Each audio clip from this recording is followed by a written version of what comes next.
Hello students, कैसे हैं आप सभी। एक बार फिर आपका स्वागत है आपके यूट्यूब चैनल SBCS प्रीलिमिनरी। आज हमारा क्वेश्चन है एक्सरसाइज 5.1 का question number 4। Which of the following are AP। इसने पूछा है निम्नलिखित में से कौन सी AP है। If they from an AP find the common difference D and write more term. और इसने कहा है भी जो AP है, यदि कोई AP है तो उसका हमें सार अंतर लिखना है और उसके आगे की तीन पद भी, आगे की टर्म भी हमें लिखनी है। तो फर्स्ट है AP में दिया हमें 2 4 8 16, 2 4 8 16। अब हमें जब हमें ये देखना हो भी ये AP है या नहीं, ठीक है, तो हम क्या करेंगे, इसके कॉमन डिफरेंस दो निकालेंगे। D दो बार फाइंड करेंगे। एक तो D1 फाइंड करेंगे, यानी सेकंड टर्म में से फर्स्ट टर्म घटाएंगे, दूसरे पद में से पहला पद घटाएंगे, और एक D2 फाइंड करेंगे, तीसरे टर्म में से चौथा टर्म घटाएंगे, चौथे पद में से तीसरा पद घटाएंगे, चौथे पद में से तीसरा पद घटाएंगे। तो D1 क्या होगा, सेकंड 4 और फर्स्ट टर्म यानी दूसरा पद 4 और पहला पद 2, कितना आ गया 2। चौथा पद 16, चौथे के बजाय आप इसमें वो कर लो, तीसरे से दूसरा पद लेस कर लो, थर्ड टर्म में से सेकंड टर्म। तो तीसरा पद 8 minus second term 4 is equal to 4। जब हमारा कॉमन डिफरेंस है जो D है, कॉमन डिफरेंस जो है वो हमारा इक्वल नहीं आता है, सेम नहीं आता है, तो इसका मतलब ये AP नहीं है। अगर ये कॉमन डिफरेंस दोनों का सेम आ जाएगा तो इसका मतलब वो AP है। तो पहले जो है वो AP नहीं है। अब सेकंड में देखते हैं हम। Second part 2 5/2 3 7/2। तो D1 is equal to A2 minus A1, A2 5/2, 5/2 और माइनस पहला टर्म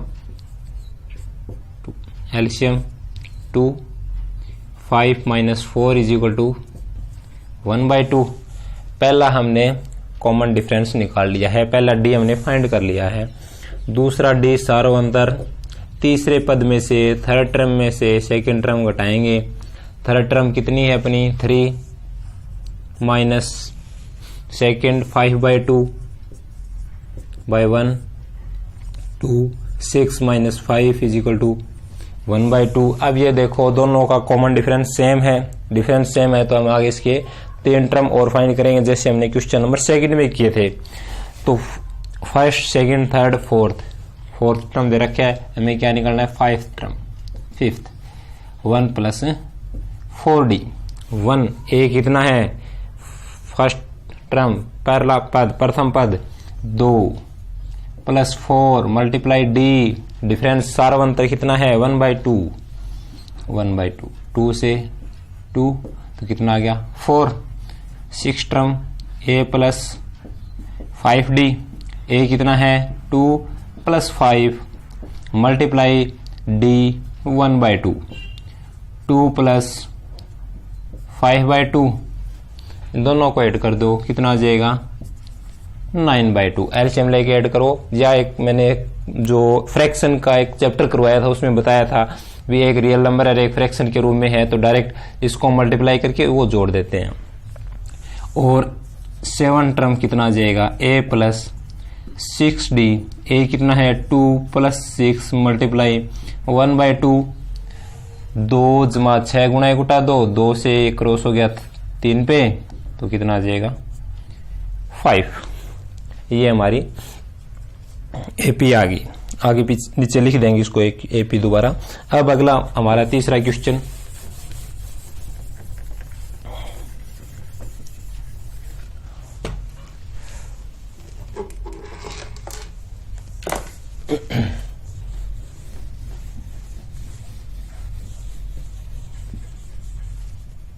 तीसरा पार्ट है -1/2, ये थर्ड पार्ट है, -3.2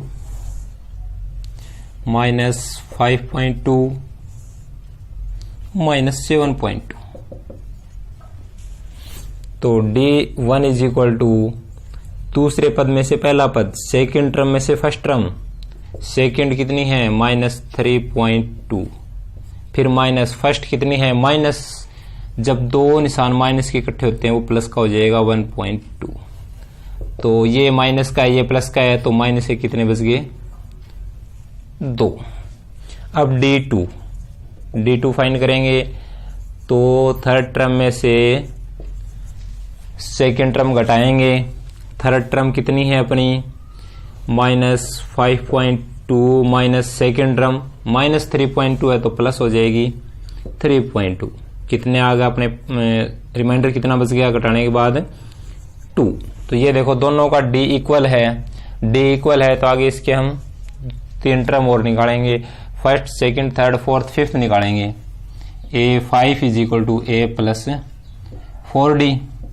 A कितना है -1.2 प्लस 4 मल्टीप्लाई कितना है D कितना है अपना 2, तो गुणा में 2, 1.2 प्लस इनकी मल्टीप्लाई कितनी आ गई 8, ऐड कर देंगे 9.2। फिर A6 A plus 5D। A कितना है ये माइनस का है,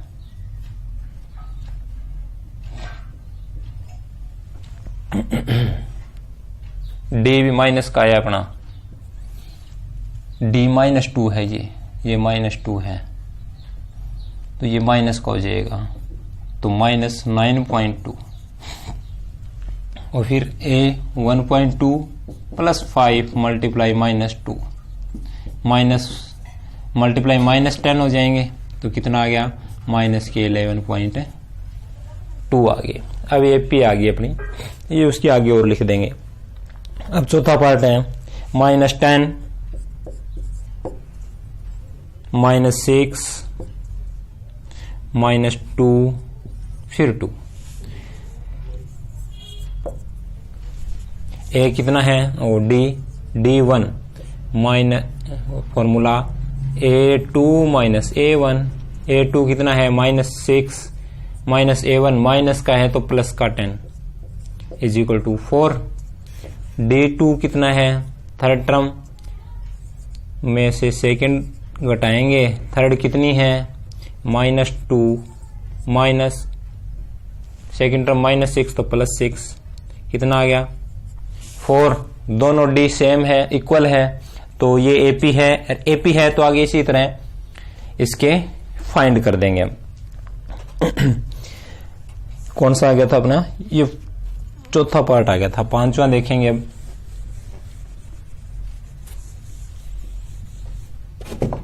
पांचवा है 3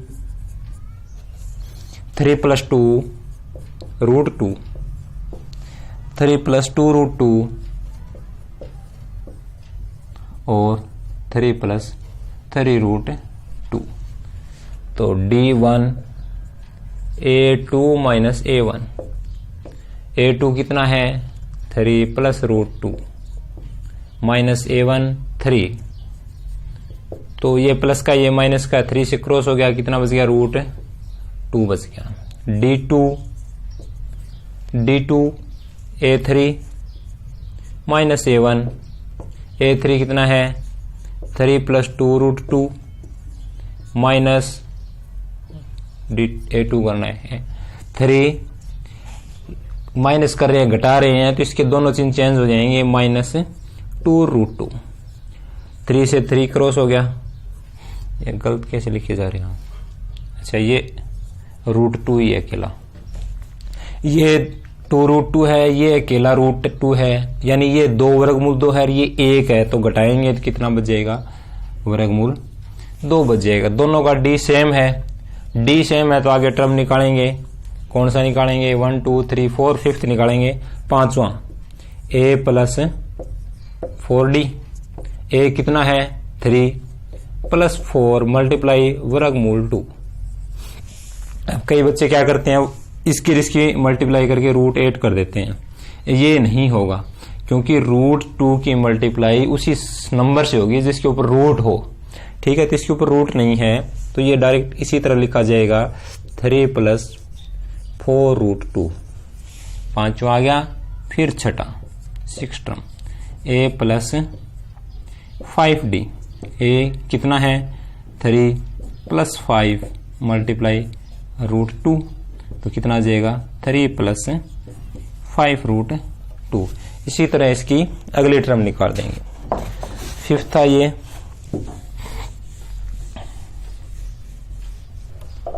छठा है 0.2, 0.22, 0.222, 0.2222। तो D1 सेकंड में से फर्स्ट घटाएंगे, सेकंड ये सेकंड है माइनस ये फर्स्ट है, तो कितना आ जाएगा। ये एक चैप्टर मैंने करवाया था दशमलव का आपको, तो उसमें मैंने बताया था जब घटाते हैं जोड़ते हैं तो दशमलव हमेशा सीध में रखना है एक दूसरे के, जैसे कि दशमलव 0.22 है और ये दशमलव, तो दशमलव बिल्कुल एक दूसरे के नीचे, अब आगे के डिजिट आगे और पीछे के डिजिट पीछे घटाएंगे 0.2, कितना आ जाएगा 0.02। और D2 दूसरा सारावंतर तीसरे पद में से दूसरा घटाएंगे,